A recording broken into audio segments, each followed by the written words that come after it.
For 500 million years, lobsters have ruled the ocean depths. Creatures of ancient grace with complex, decentralized nervous systems.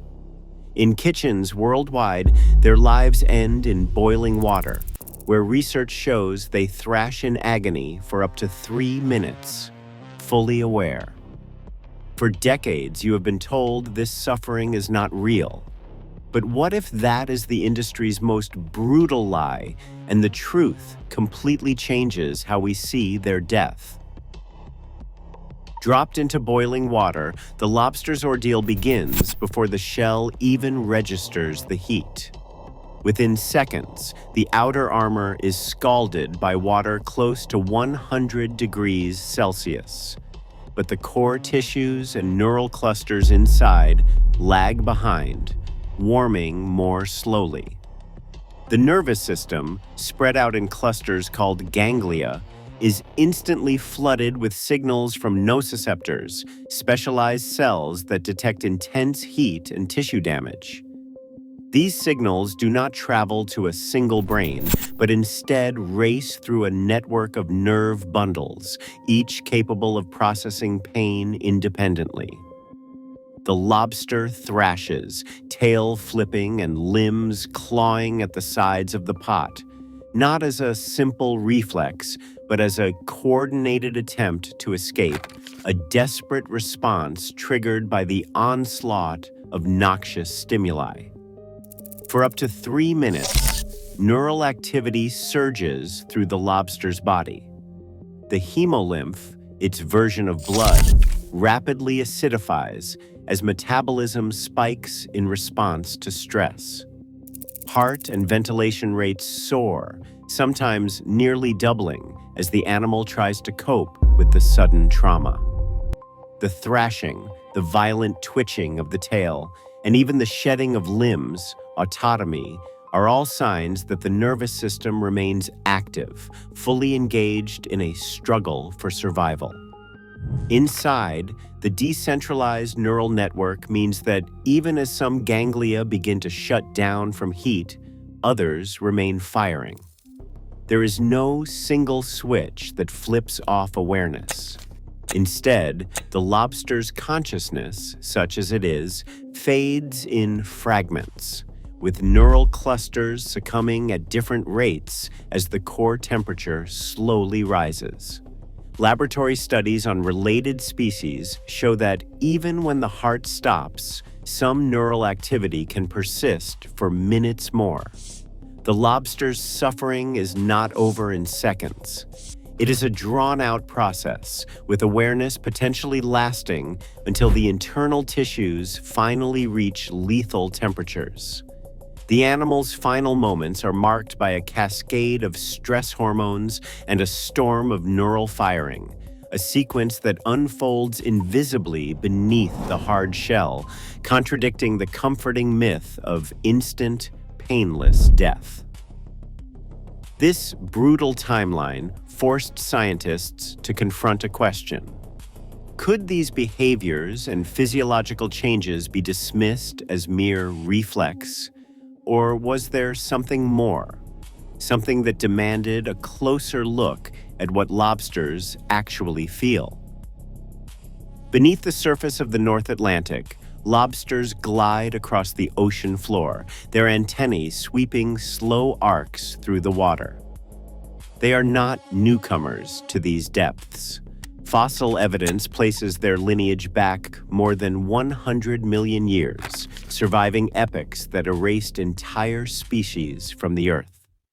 In the dim blue light, a lobster's movements are deliberate and silent. A slow unfurling of claws, a gentle probing of rocky crevices. Each step is guided by a network of nerves that has evolved to sense the faintest vibration, the subtlest change in current, the trace of prey or rival. Lobsters are explorers by nature. Night after night, they leave the safety of their burrows to roam the seabed, tracing familiar paths with a memory encoded in their nervous system. They navigate a world of shifting sands and hidden predators, sometimes traveling hundreds of meters in search of food or a mate. Their shells, armored yet flexible, bear the marks of survival, scratches from battles, the smooth edges of past molts. When threatened, a lobster will back away with a sudden flick of its tail, vanishing in a cloud of silt. But in the absence of danger, its pace is measured, almost unhurried, as if time itself moves differently down here. This quiet persistence is the product of a complex, ancient design. Lobsters have outlasted dinosaurs, ice ages, and the rise and fall of continents, adapting to changes that would overwhelm most creatures. Their decentralized nervous system, so often misunderstood, allows them to react with precision to the world around them. They detect chemical trails, remember safe pathways, and even learn from painful encounters, avoiding hazards after a single brush with danger. Scientists have watched lobsters groom injured limbs, retreat from stinging anemones, and modify their routines in response to past trauma, behaviors that speak to a complex, responsive mind. In their own domain, lobsters are neither clumsy nor primitive. They are architects of burrows, masters of camouflage, and patient hunters. Their lives unfold in rhythms set by the tides and the lunar cycle, far removed from the harsh glare of kitchen lights. The contrast between this ancient grace and the violence of boiling water is not just a matter of environment. It is a collision between millennia of survival and a moment of human convenience. The dignity of the lobster in its natural world stands in sharp relief to what happens when it is pulled from the sea, stripped of its agency, and subjected to a death that erases all memory of the ocean's slow, enduring time. In a quiet lab at Queen's University Belfast, Robert Elwood set out to answer a question that had lingered at the edges of marine science for decades. Do crustaceans like lobsters actually feel pain? Or do they simply react to harm without awareness? Elwood's approach was direct. He designed experiments that would reveal not just movement, but motivation, a line between reflex and real experience. He began with shore crabs, placing them in tanks with 2 dark shelters.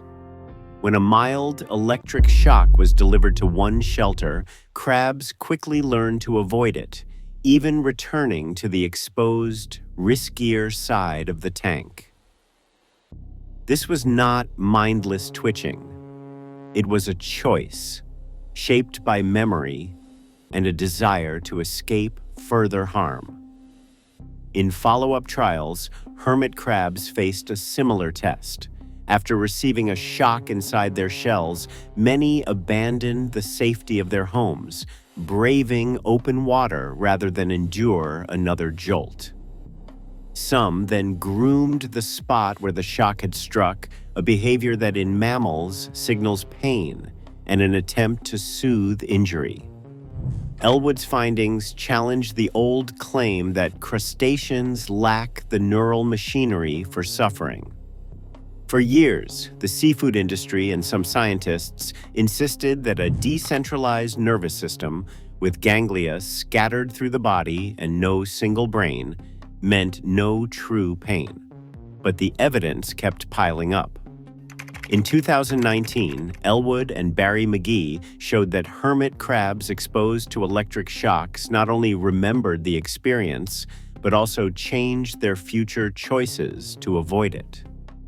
These animals weighed risk, made trade-offs, and acted to reduce discomfort, behaviors that mirror those seen in vertebrates. The push for more concrete proof led researchers to probe the nervous systems themselves. In Sweden, Eleftherios Kassiouras and his team at the University of Gothenburg attached electrodes to shore crabs, recording electrical activity in real time.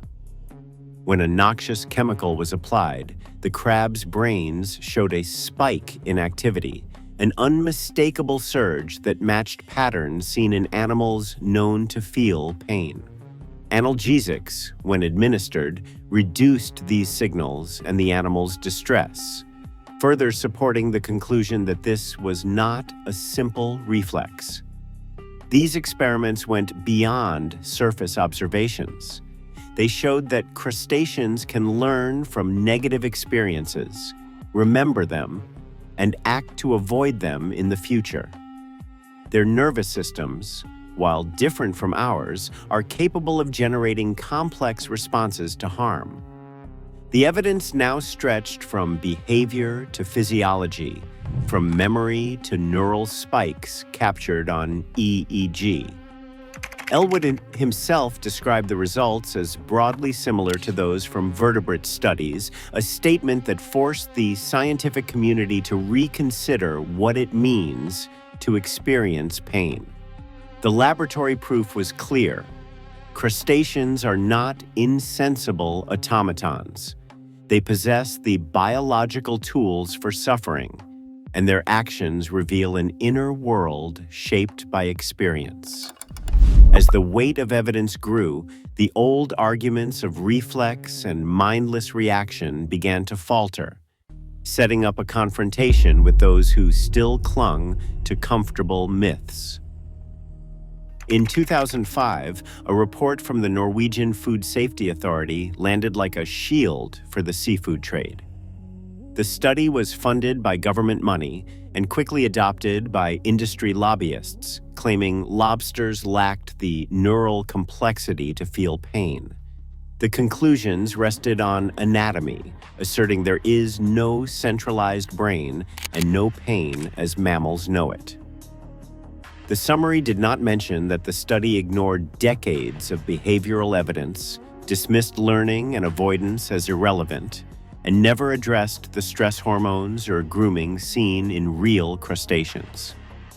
Trade associations seized on the findings, weaving them into press releases, op-eds, and talking points for chefs and seafood suppliers. The message became simple and everywhere. Boiling a lobster alive is painless, a necessary step for food safety, and any concern is sentimental nonsense. Behind closed doors, the industry coordinated its response. Lobbyists distributed the Norwegian report to regulators in Europe and North America, arguing against new welfare rules. Public relations consultants coached spokespeople to repeat the phrase, "no evidence of pain on television," in interviews and at culinary schools. Internal memos never meant for public eyes outlined strategies to maintain consumer confidence and counteract activist messaging.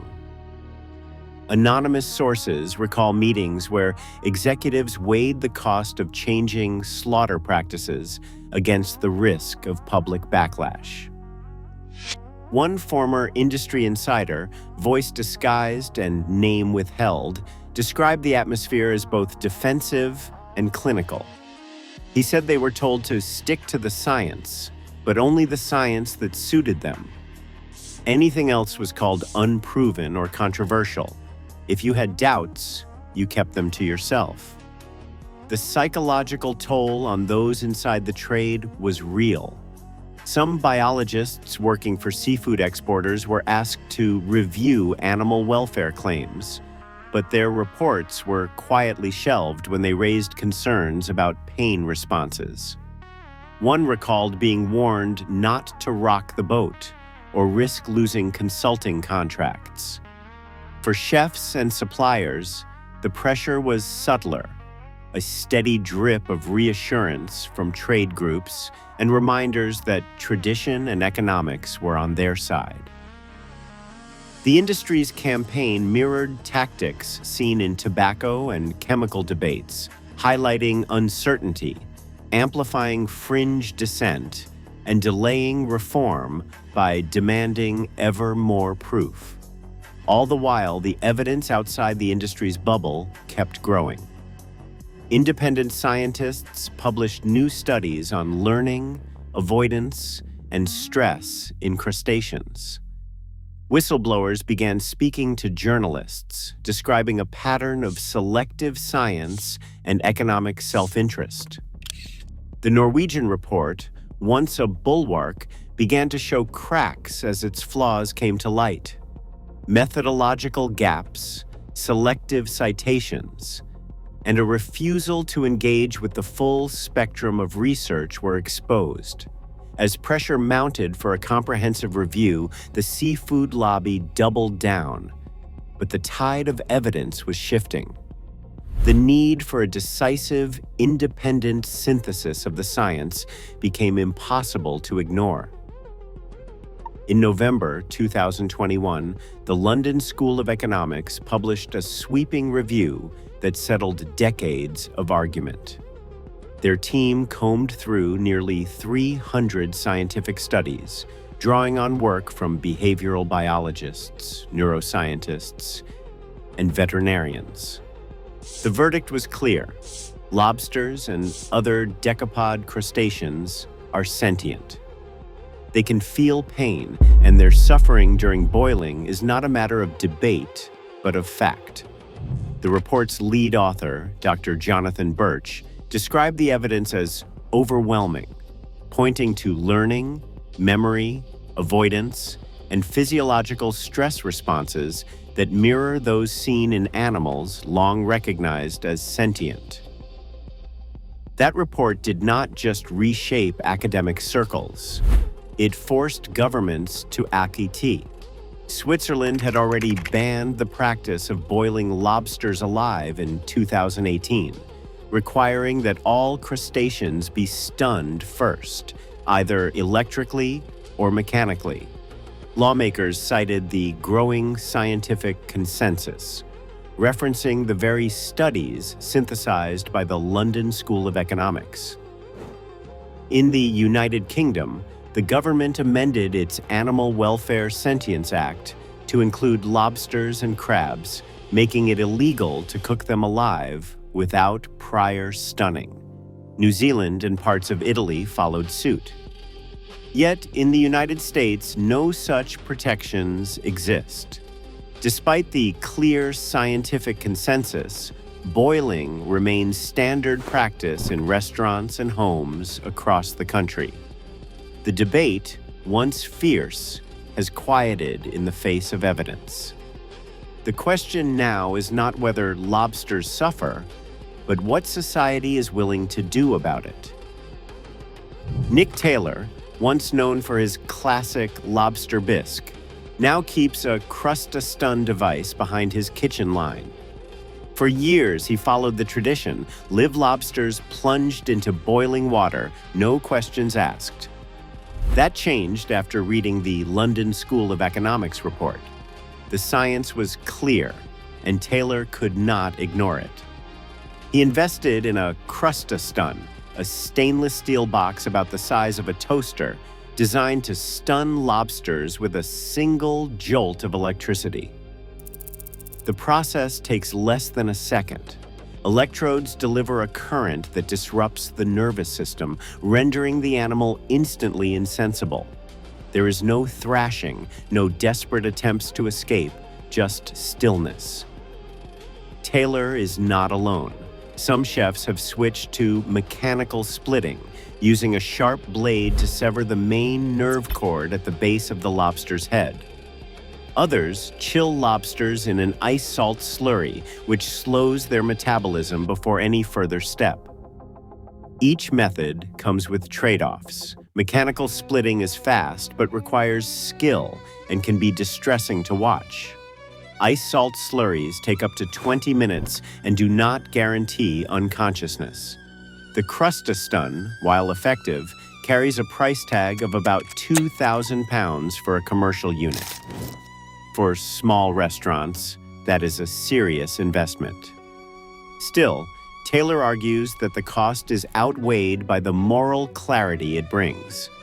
He describes customer reactions as mostly positive, with some surprise to learn that humane methods even exist. For chefs like Taylor, the technology proves that change is not just possible, it is already underway.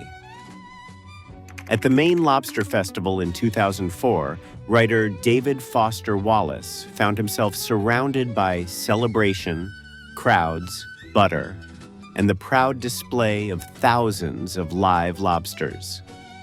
But as he watched, he asked a question that still lingers. What does it mean in this moment of pleasure and tradition to ignore the suffering of another creature? Wallace's essay, Consider the Lobster, did not offer answers so much as it held up a mirror. The lobster, once a food of last resort for the poor, had become a symbol of luxury, a delicacy served on white linen, its death sanitized by distance and ritual. Yet, under the shell, the same neural circuits and stress responses persisted, unchanged by centuries of culinary fashion. The transformation of lobster from poverty fare to status symbol reveals a deeper contradiction. The more prized and expensive the dish, the more elaborate the justifications for how it reaches the plate. Menus describe freshness, not the process. Chefs talk about tradition, not the animal's struggle. Diners, faced with the spectacle, are left to navigate their own discomfort, sometimes by looking away, sometimes by rationalizing that it is just how things are done. But as science and culture collide, the question Wallace posed grows harder to ignore. If the facts are clear, what responsibility do we bear for the suffering we permit in pursuit of taste? The answer for many remains unresolved, a quiet tension beneath the clatter of silverware and the glow of candlelight. Today, over 420 million lobsters are boiled alive each year, despite scientific consensus on their capacity for pain. As stunning technologies emerge and legislation evolves, our choices now shape the boundary between tradition and cruelty. What we do next reflects more than culinary preference. It defines our relationship with sentient life. The question lingers, will ethics finally catch up with evidence? Share your thoughts below.